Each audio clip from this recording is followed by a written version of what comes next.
İndi biz 6 aylıq uşaqlar üçün məşq göstəririk. Bu, məhz uşağın 4 ayaq durmağı və sürünməyi öyrəndiyi yaşdır.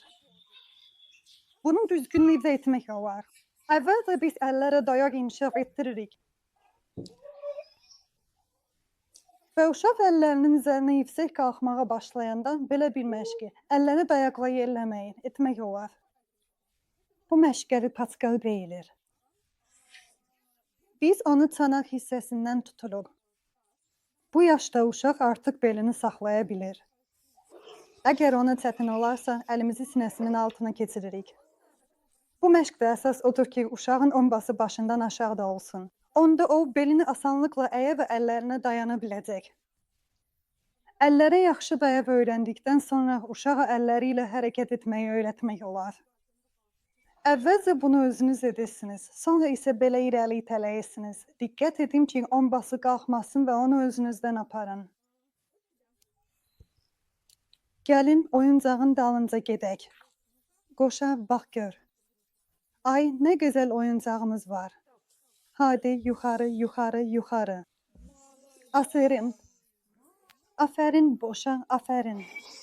Gəlin, bir də gedək. Vermədilər, vermədilər. Qaç. Əllərlə dayaqdan sonra ayaqlarla dayağı da əlavə edirik. Sinəsindən tutaraq dəstək veririk, ayağını büküb altına gətiririk. Bax, boşa asanlıqla 4 ayaq durur. Əgər bu dayaq alınırsa, uşağa göstəririk ki, belə yellənmək olar. Sürünmə bacarığını inkişaf etdirmək üçün uşağı dizləri üstə qoyuruq, biraz irəli əyirik və beni aparırıq. Lay. Görək, qoşa dizləri üstə necə gedir. Qoşa dizləri üstə necə gedir. Lay.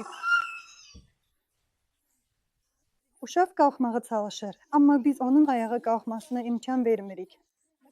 İrəli əyərək və biraz da ayağa sıxaraq və sonra uğur qazanacaq. Qoşa, ay, nə yaxşısan. Bax, belə. Bu, uşağın 4 ayaq sürünməsini inkişaf etdirir.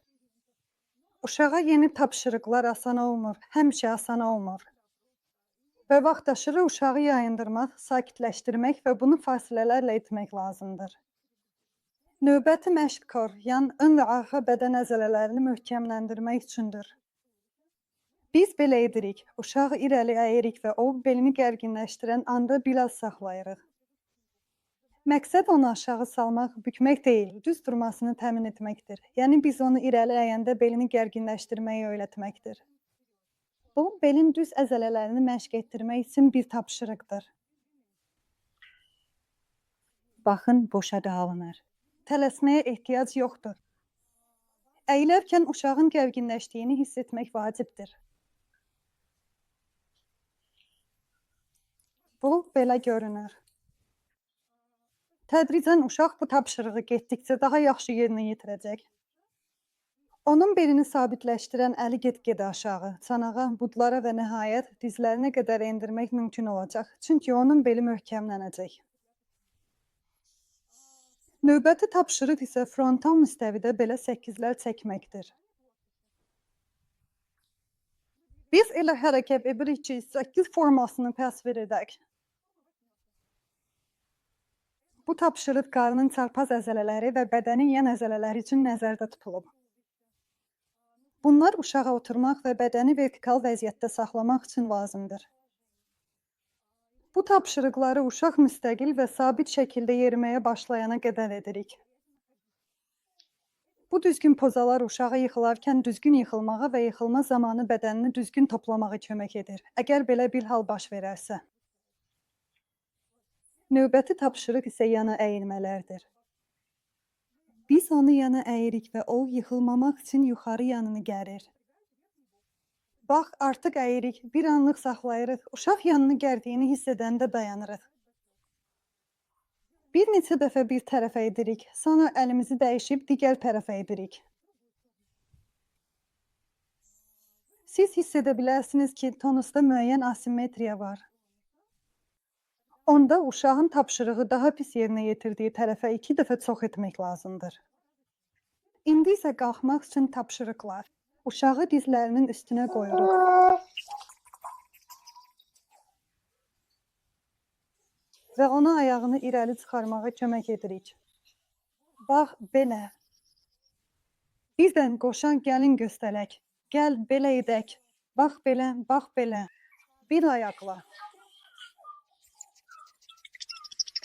və digər ayaqla. Aferin. Qoşa, aferin, aferin. Və dizlərin üstündən qalxmaq.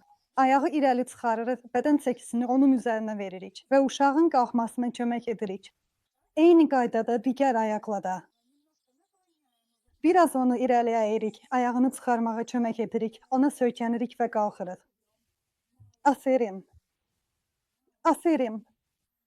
İndi isə qoşa biraz dizlərinin üstündə dayansın. Bax belə, 4 ayaq üstə. Bax belə. Hə, bax belə. Və biz ona göstəririk ki, 4 ayaqdan dizlərin üstündə durmaq olar.